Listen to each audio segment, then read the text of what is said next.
Everyone thinks historical romance begins and ends with Jane Austen, but there's a film where Hugh Grant plays Chopin terrified of a French novelist, another where Cate Blanchett schemes her way through Oscar Wilde's London, and even a forgotten TV gem where Louisa May Alcott's orphan heroine out Austen's Elizabeth Bennet.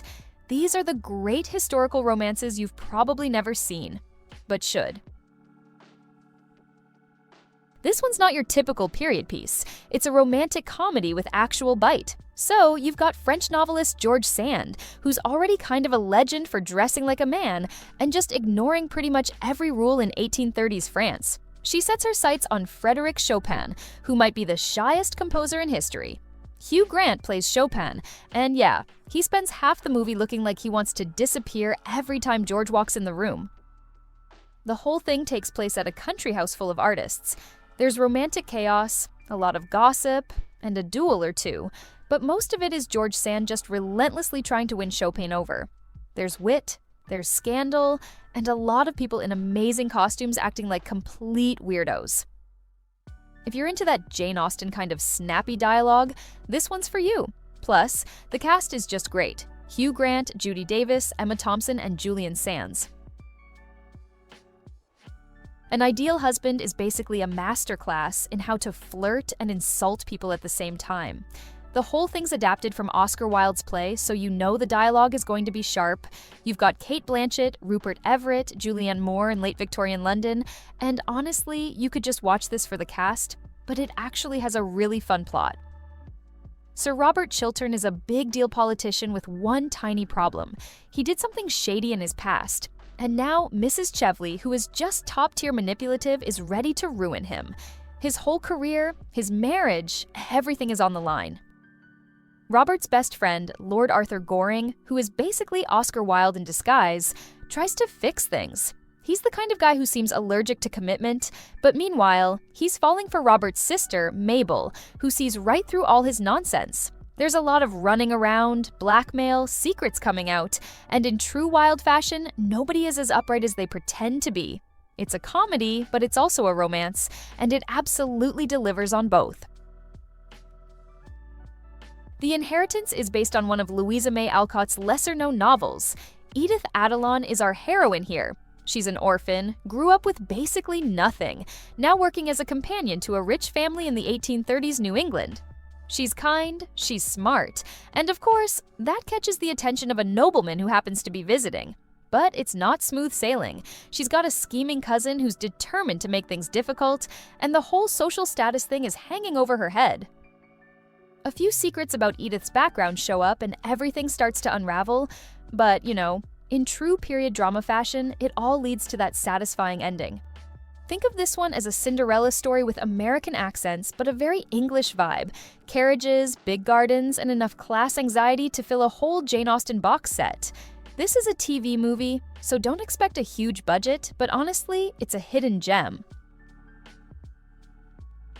Under the Greenwood tree is Thomas Hardy, but not the tragic, everything falls apart Hardy, a softer village romance version. Fancy Day, yes, that's her real name, is the new schoolteacher in this little English village. She's got a couple of rich suitors, including a landowner and the local vicar, but her heart's with Dick Dewey, who's just a regular village guy with not a lot of money. It's basically a love triangle, or square, but it never gets nasty. You get Christmas choir practice, harvest dances, small-town gossip, and a lot of people with very strong feelings about who should marry whom.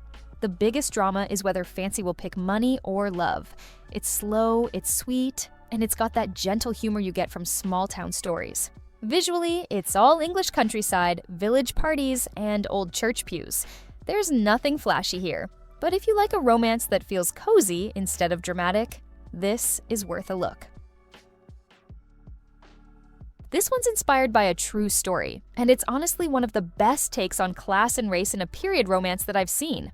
Dido Elizabeth Belle is the daughter of a British aristocrat and an enslaved woman, and she grows up in this strange in-between space. Too high-born to be with the servants, but never really accepted by the nobility either. As she's figuring out her place, she falls for a young lawyer who's fighting in a major slavery case. You get the classic Austen stuff.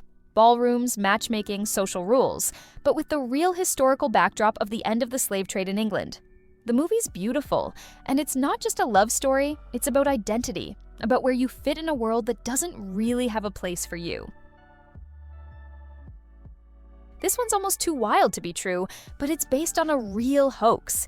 You've got this young woman showing up in a random English village in 1817, claims she's a shipwrecked Asian princess, and for some reason, everyone just buys it. She even makes up her own language. Nobody has a clue what she's saying, but the local rich folks are totally enchanted. Jim Broadbent and John Lithgow show up as the local aristocrats, and of course, there's a skeptical journalist poking around, trying to figure out if she's scamming everybody. Meanwhile, Caraboo's just floating through high society, dodging suitors and making it up as she goes. This one's pure Regency England. Country estates, everyone obsessed with the exotic, and honestly, it's a comedy of manners in the best British tradition. You get clever banter, slow burn romance, and a little Cinderella action. Super witty, really sharp on all the class stuff. Austen fans will absolutely get what it's doing. Firelight is the definition of a moody period romance. This one's Victorian, so think misty fields, big old manor houses. Everything's kind of dark and candlelit. It's about Elizabeth, a governess who's desperate to pay her father's debts, so she agrees to this secret deal with Charles, a gloomy landowner. She'll have his child, no strings attached, then disappear. But of course, 7 years later, she gets hired as the governess to that very same child, and now she's back in his house, trying to keep her secret, and the old feelings start creeping back in. It's definitely not Austen. There's more sex, more melodrama, but it's got that same tension, that slow build where you're just waiting for somebody to crack. People say it's Jane Eyre on a shoestring, and honestly, not wrong. Critics weren't impressed, called it dull, predictable, whatever, but audiences actually loved it. The chemistry works, the tension's through the roof, and somehow it's got an 82% on Rotten Tomatoes, so clearly someone's watching. The Abduction Club is set in late 1700s Ireland. There's an actual club of broke younger sons of nobles who basically run around abducting heiresses and trying to charm them into marriage. It's based on real events, which is wild enough. You've got these two guys, Garrett and James, both after the Kennedy sisters. The plan is to kidnap them and win them over. Of course, nothing goes to plan. The sisters are smarter than they look, they flip the script, and pretty soon it's just a giant back-and-forth chase across the Irish countryside. The whole movie is full of banter, tons of battle of the sexes energy, and it's got that kind of Regency courtship vibe, just with way more Irish mischief. You get everything from big manor houses to hiding out in the middle of nowhere. And honestly, the girls absolutely run the show. It's witty, it's fast, and if you like that swashbuckling but make it romantic thing, this one delivers. This one's got a little more of the epic adventure side, but at its core, it's a full-on romance. Lorna Doone is based on the R.D. Blackmore novel set in the 1670s Exmoor. John Ridd is your everyman farmer falls for Lorna, who has been raised by a family of outlaw aristocrats. The Doones run the valley, terrorize everybody, and Lorna's stuck, basically promised to marry the guy who runs the gang. John and Lorna meet in secret. They fall in love, but they've got all the usual problems. Dangerous family, class issues, a whole royal rebellion happening in the background. If you're into the against all odds, love wins story, this one's got you covered.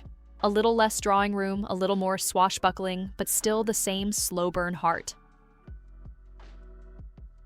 If you want old-school romantic adventure, The Scarlet Pimpernel is about as classic as it gets, starring Jane Seymour and Ian McKellen.